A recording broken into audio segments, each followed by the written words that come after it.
इंसान के जीवन में सुख और दुख आते रहते हैं। यदि सुख आए हैं तो दुख भी आएंगे, यदि दुख आए हैं तो सुख भी आएंगे।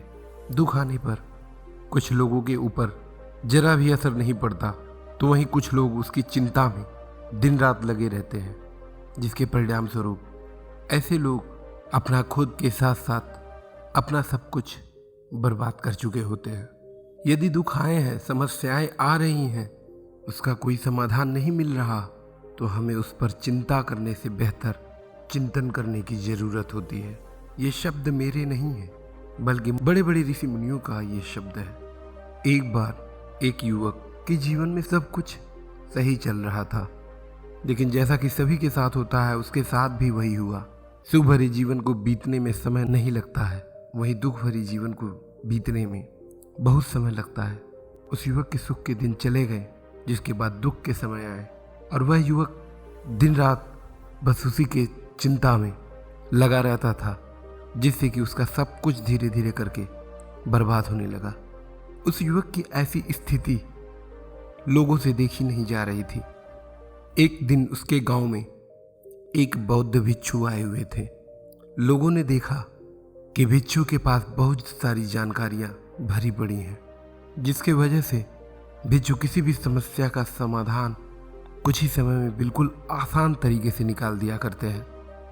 लोगों ने इस युवक को भी उनके पास जाने के लिए कहा और उसके परेशानियों को उनसे बताने के लिए कहा।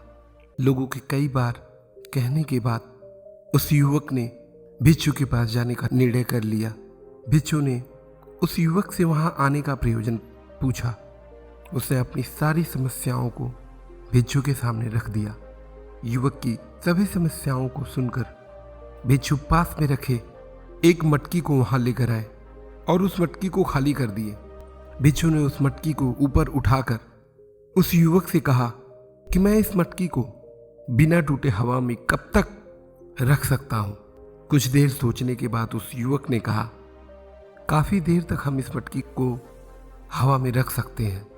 भिक्षु ने एक बड़ा पत्थर का टुकड़ा लिया और उस मटकी में डाल दिए और फिर उस युवक से पूछे कि अब इस मटकी को हम हवा में कब तक रख सकते हैं।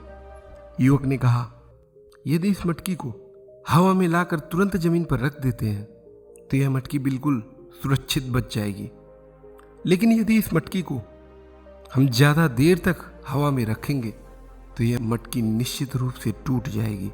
भिक्षु ने कहा, ठीक उसी तरह से किसी कार्य को लेकर चिंता बस कुछ ही समय के लिए यदि हम करते हैं तो यह हमारे लिए नुकसानदेह नहीं हो सकता, लेकिन जैसे जैसे समय बीतेगा तो यह चिंता शरीर को धीरे धीरे खोखला बनाता चला जाएगा, जिसके परिणाम स्वरूप इस मटकी की तरह शरीर भी टूट जाएगा और वहीं से बर्बादी का एक नया अध्याय शुरू होता है। भिक्षु की बातों को सुनकर उस युवक को ये सारी बातें समझ में आ चुकी थी।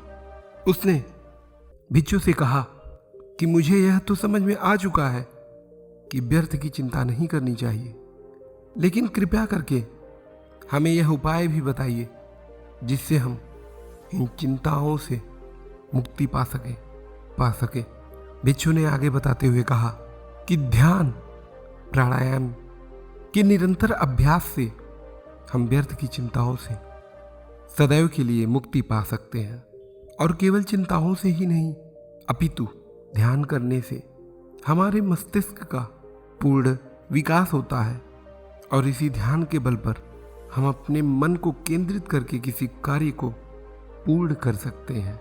भिक्षु की इन बातों को उस युवक ने अपने जीवन में उतारा और खुद को चिंता व तनाव मुक्त किया।